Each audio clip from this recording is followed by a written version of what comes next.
মটরের ঘুগনি বানাচ্ছি, তার জন্য সরিষার তেল পরিমাণ মতো নিচ্ছি। ওতে পেঁয়াজ, দুটো শুকনো লঙ্কা, একটু রসুন চেঁচা, একটা কাঁচা লঙ্কা দিয়ে নাড়াচাড়া করছি। লাল লাল হলে মশলা দিতে হবে। হয়ে গেছে, পেঁয়াজগুলো লাল লাল হয়ে গেছে। এবার টমেটো দিয়ে দিলাম, তারপরে তেজপাতা, একটা এলাচ, তার দারচিনি, লবঙ্গ দিয়ে দিলাম। এটা একটু হলে লবণ দিয়ে দিচ্ছি,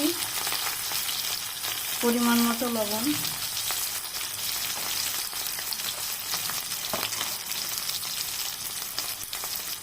আদা রসুনের পেস্ট,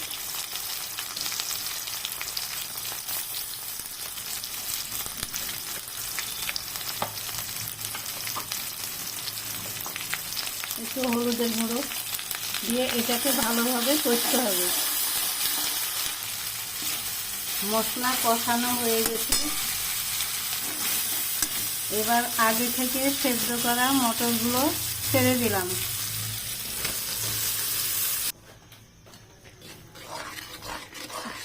এবার অনেক করে রান্না করতে হচ্ছে, ঘুগনিটাকে কষতে হচ্ছে মশলার সঙ্গে।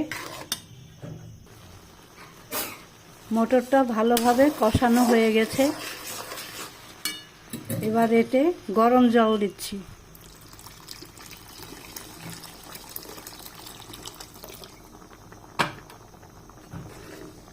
খানিকটা নাড়াচাড়া করার পর মাখা মাখা হবে জলটা, তারপরে রান্না শেষ হবে। এবারে রান্নাটা কমপ্লিট হয়ে গেল। কেমন হয়েছে কমেন্ট বক্সে জানাবে বন্ধুরা।